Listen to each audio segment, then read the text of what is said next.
Hey everyone, this is Andrew. Welcome to Atomo. It is Tuesday, May the 2nd, and let's do a Burning Bank episode. Here we are, everything is going up in fire.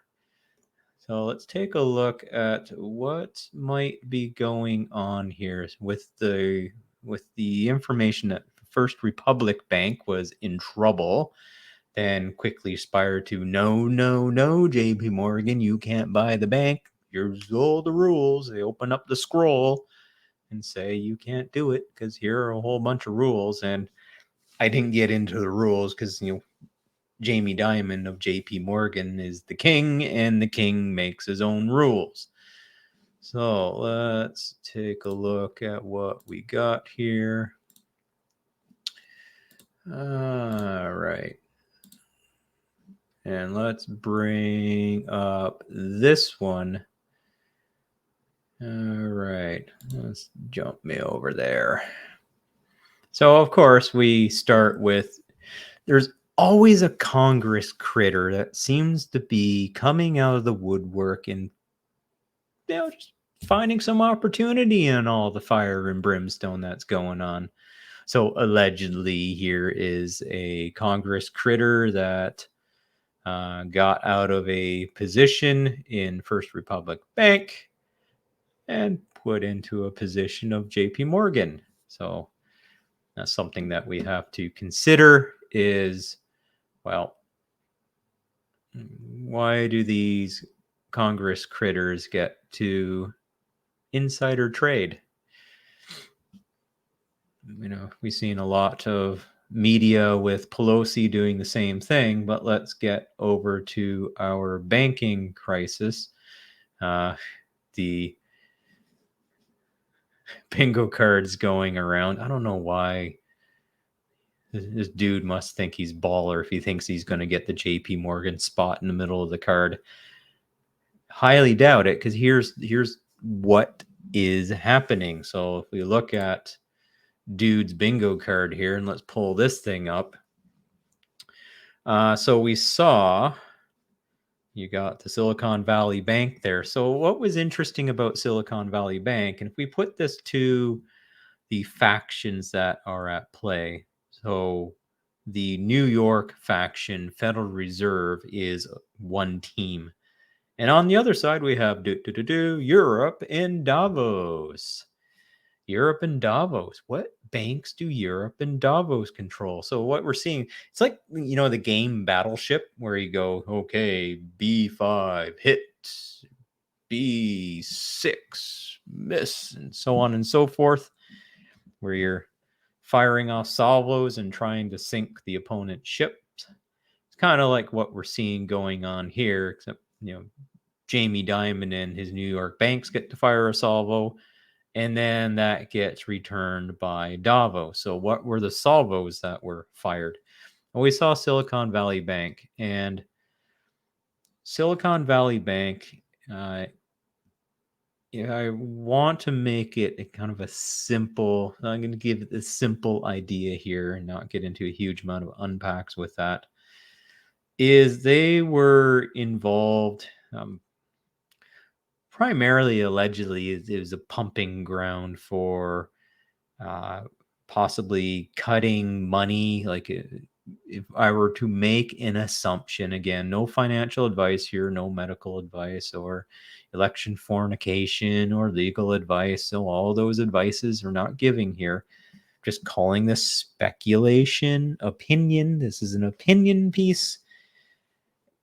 And the opinion here is that Davos and some of the Congress critters, and possibly this would need some looking into through an audit bill, that when money goes to a place like Ukraine, it has to flow through financial channels, and it's potentially channels like Silicon Valley Bank set themselves up as a conduit to move money through the system to give to some place else. So again, I'm going to call it allegedly.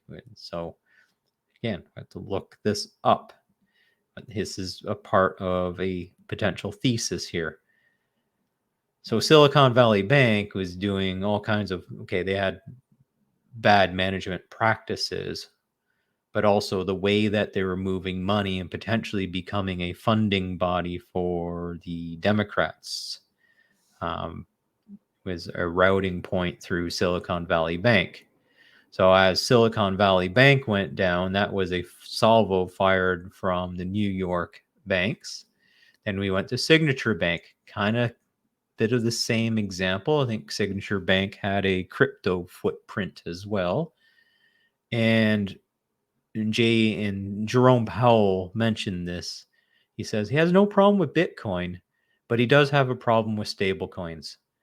And these groups, potentially Silicon Valley Bank, Signature Bank, that were trying to build up a sort of crypto presence and trying to gain a escape velocity with that, had their banks targeted and obliterated. Retaliatory strike comes through First Republic Bank. Now, one thing I looked at First Republic Bank when I was trying to find some information is maybe this is out of the ordinary, unless somebody out there has a grid showing, the amount of liability to deposit ratio here at 111%. That's quite big. So potentially that's why this bank potentially was targeted by Davos. In order to take that bank out, it was possibly being run as a decent bank. Of course, when Kramer goes on and says First Republic Bank, good bank, then we know something's going to happen. So that was a salvo that was fired there. As we saw in the past, the Federal Reserve was trying to assist First Republic Bank to keep them stable, and the whisper campaigns and the continued pressure from the Davos crew on that bank kept up. And that bank, as we saw today, was finally picked up by JP Morgan. So where Silicon Valley Bank went down, Signature Bank went down, and that went more over to the FDIC route. Now we see the New York crew coming to the rescue of their people. So you can see that there are different teams with these banks. Credit Suisse, what happened there? Well, what makes Credit Suisse important is, who was the largest holder of U.S. equity outside of the U.S.? That was Credit Suisse. So another Davos target. We're going to take the salvo and blow out this area. Why? Well, if you, as Jerome Powell's raising rates, then money goes to where it's treated best. So essentially what starts happening is money wants to get itself out of Europe. And due to regulatory frameworks, you can't just take your money and shoot it perhaps across the world into the United States. Perhaps we need to route it through a European entity. And Credit Suisse would have the appropriate infrastructure in place to allow trading within the European continent through Credit Suisse. So it's an easier way to route my money into US equities if I am in Europe. And if you've got additional information or contrarian information, please put it into the comments. But the demolition of Credit Suisse then takes out that conduit to support the monetary flow into U.S. equities from a European standpoint. And as we saw the Federal Reserve again coming to the rescue of Credit Suisse in the tune of billions of dollars of attempted money to stabilize the bank, and then the pressure kept up. Now, again, the management practices of the bank needed a little more scrutiny, but it looked like, again, the attempted stick save from the Federal Reserve to save that bank. But it did not pan out, and then it created a whole conundrum with the contingency convertible bonds. So now let's take a look at what's happening on FinTwit here. There's a lot of fear, uncertainty, and doubt going through here. Love that face from Jerome Powell. A lot of FUD, F-U-D, FUD going on. And you just have to watch as you look through the FUD and say, like, you even hear other people say, hey, is the banking crisis going to get worse? Well, how is it going to potentially get worse? Halt interest rate hike. Well, see here, the part of the theory as well is Jerome Powell is raising the interest rates, and you might, I think, what was it, 25 basis points? I can't remember when the meeting was, unless it was actually today and I completely missed it. I don't know. I didn't look that up enough before jumping on here. But essentially, as you keep increasing the rates, there is a race to see who's going to break first. Is it going to be Europe that breaks, or is it going to be the US banking system that breaks? It's a game of chicken right now. And as they play chicken, we're going to see collateral damage in the tune of banks being hit. Again, these salvos are going to fire. We haven't seen the end of it yet, because the big thing that's coming is as these rates go up, commercial real estate starts to loans start to come due, and as those loans roll up from the zero bound all the way up to 5.25%, 5.5%, then with the reduced occupancy due to the COVID crisis, it's almost like COVID crisis was designed to get us spending like drunken sailors so that we could have a debt. We could have potentially a debt jubilee, but with a debt jubilee, that's not quite fun and games, because what would happen? Let me turn this guy off for a moment. So what would happen in a debt jubilee is we potentially would have these powers that be. So Davos was trying to do this specifically through BlackRock to attempt to get like possibly another style of consols or contingently convertible in perpetuity bonds issued as some of these organizations that are on Team Davos start to purchase, acquire, or refund the government, then they will take bonds on that refunding, and they'll keep issuing and issuing and issuing bonds up until a point where you basically halt the spending of the country. You can never pay these bonds off.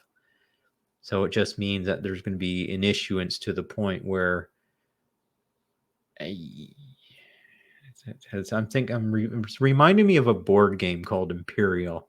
And in the board game, what you did is you tried to create wars and sell bonds to the countries. You're basically a bunch of bankers selling bonds to the country so you can kind of perpetuate this war, and you're just collecting bonds and collecting bonds and collecting bonds and fermenting wars between countries. And you don't really own the countries, which is something you have to get through in this game.